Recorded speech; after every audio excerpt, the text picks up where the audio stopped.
Welcome to YSB's Partner in Parenting podcast. My name is Mary Gugesberg, and I am the Youth and Family Education Coordinator. Here at YSB, our mission is helping youth and families learn the skills they need to be more successful at home, in school, and throughout the community. And one way we're working towards living our mission is through education opportunities. Using podcasting is our way to reach you currently. We invite you to follow YSB Facebook page. It's called YSB Knows Kids. Obviously, our YouTube channel. After watching this, please consider subscribing. We don't want you to miss any future episodes. And then we have a lot of great parenting youth information on ysb.net. Today, I welcome Rebekah Windschitl. She is a therapist with Youth Service Bureau.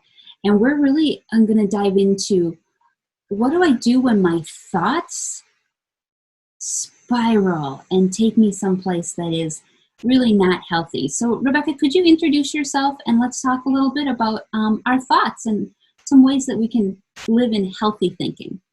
Yeah, thanks for having me, Mary. This is something that I deal with every single day in my office. And one of the biggest things I deal with is anxiety in my office. And with anxiety comes the thoughts. And these are what I call the what ifs. It all has to do with the what ifs.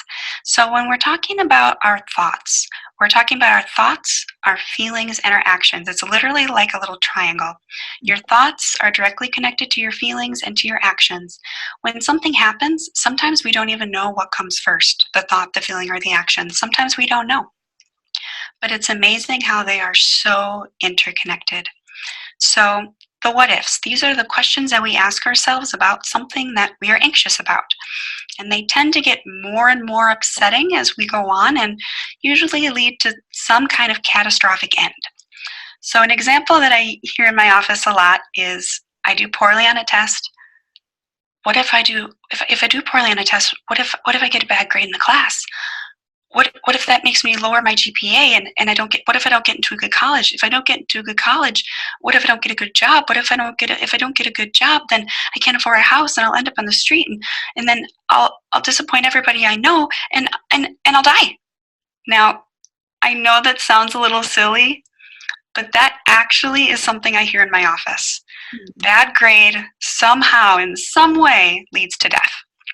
I know it sounds silly, but it's honestly real for some people. And so looking at it that way, these what ifs, what if this happens, what if this happens, what if this happens, those are our thoughts that we're having. Now our thoughts, remember, are directly connected to our feelings and our actions. So when we've got these thoughts that come up, what are our feelings doing? Well, it brings up worry, anxiety, fear, right? Despair, some kind of despair, even hopelessness. Okay, so those are the emotions that these thoughts can bring up. And along with those emotions come physical sensations as well. When you're anxious, what happens? Your breathing increases, you get tight chest, you might start to tear up and cry, you might get headaches or stomach aches. Even some kids have panic attacks over these kinds of thoughts. All of those just come from those what ifs, from those thoughts. Now the last part of that triangle is our actions. Okay, so when we deal with things like anxiety and we deal with these what ifs, a lot of times it brings out the fight or flight, and it's the fight, flight, or freeze. So in this situation, your fight is, well, if I'm worried about, doing poorly on a test, I'm going to study more. But you might study so much that you forego sleeping well and eating well and taking care of yourself, which isn't going to be helpful in the long run anyway. Your flight, you might just give up. You know what? I'm not going to do well in this test, so I'm not even going to try. You might just give up. And for the freeze, it's one where you might just be stuck. You might be stuck in the what ifs. You might be spiraling your thoughts, and you're stuck and you can't move forward, and so you continue to do poorly. So do you see how just something as simple as our thoughts can go towards our feelings and towards our actions? They all are connected together, and they can really help us. We spiral out of control in so many different ways just because of some of our worry thoughts. Sure, and thanks for using the visual of a triangle. That really helped me see how my thoughts could go from one angle to the next angle. So thank you. Can you share some ideas of healthy thinking versus letting my thoughts spiral down out of control? Yeah. So one of the techniques that I teach is creating what we call a thought chain. So step number one, when you've got these spiraling thoughts, step number one is to calm down. Okay. Anxiety, when it's in our heads, it can be really scary and really, really real. Okay. So big thing number one is to take a deep breath, take a drink of water, get up, move around, distract yourself for 10 minutes, bring your emotions down. Really try to regulate those. Then what I'm going to have you do is write them down. You're going to write down these thoughts. Now again, when anxiety hits and you have these thoughts in your heads, they're really big and really scary. But once you take them out of your head and you put them onto a piece of paper, all of a sudden you're able to look at it differently. You can look at it more clearly, you can look at it more rationally, and even from a different perspective. So it's writing out these what if thoughts in detail. What if this happens, then what if this happens, then what if this, all the way to your catastrophic end. Okay? So the next step after that is to, if your emotions are high again, to bring yourself down, take a step back, calm yourself down, and then what you're going to do is you're going to revisit these and you're going to look at your thought chain that you've created. And I want you to look at each link. So the first link, being I have a poor grade on this test, or poor grade on this test, meaning I'm going to get a poor grade in the class. Look at that link and think to yourself, is there any other possible outcome that could come from doing poorly on a test? Is it only just I get a bad grade in the class? Or are there other outcomes? Does the outcome make sense? And how likely is this outcome actually going to happen? And I want you to look at each of your links in your thought chain and go through those questions. And what you'll find is they don't always make sense. There's a lot more options and outcomes out there that you didn't think of when you were in your anxiety spiral, right? And what happens is your anxiety level, your emotions in general, you're going to start to calm down. And it helps you gain control of your thoughts, help you realize that you were thinking kind of irrationally at some points, helps you understand your thought process better, and really just gets you into a much better space. And if you do that, if you practice doing that, I have parents who practice doing that. I have kids who practice doing that. You've got those worry thoughts, just write them down and look at them from a different perspective, and it can really help stop some of those spiraling thoughts. Oh, perfect. I love your visuals, the triangle first and now a chain. So I love your visuals. I'm a very visual learner. I also, what I heard you say is that this takes time. This is not a check the box. Okay, I'm ready for the next thing.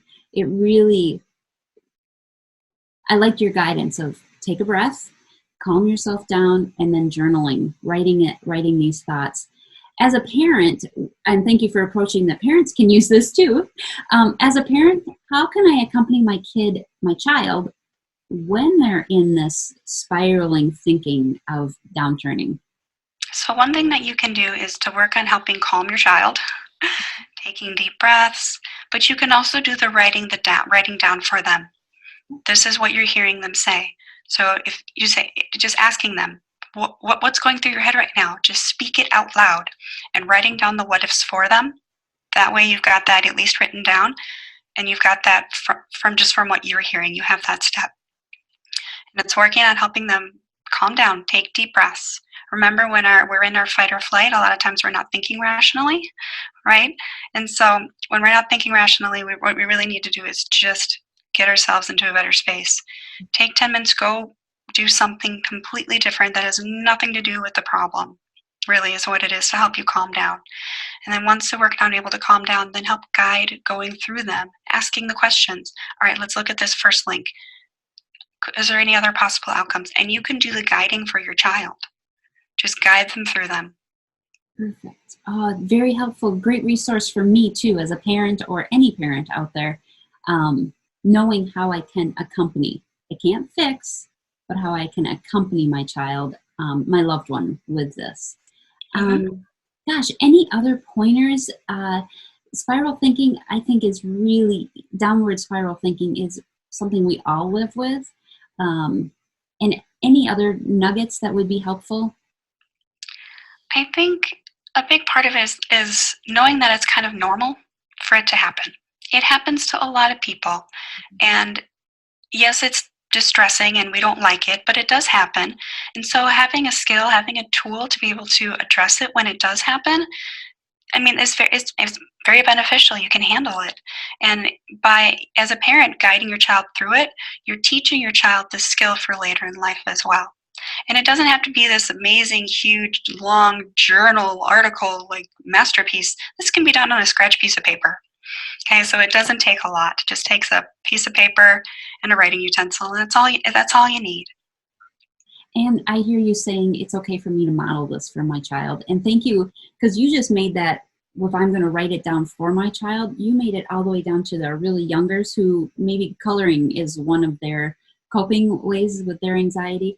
You helped us bring it all the way up to an adult where I can ask some questions. And I love just accompanying. I can't fix this, but I'm going to come alongside and be right there with you. Yeah. Thank you. Great tools. Really, really helpful. I think we're in a very unknown time right now where it's so easy for our thoughts to spiral. And Absolutely. definitely a tool that will be useful, whether it's the triangle and naming it or that chain to help us calm ourselves and find a way to just care. Thank you. Do you have any other last closing marks? I think just be kind to yourselves during this process. It's not something, just dealing with what we're dealing with in the world right now. Be kind to yourself. You're doing the best with what you have. Just be kind to yourself. Yeah, be gentle. Oh my, yes. Well, thanks, Rebekah. I love your input. Hope to have you back again, and we'll look forward to future sharing from you and others at YSB. Take good care. You too. Thank you.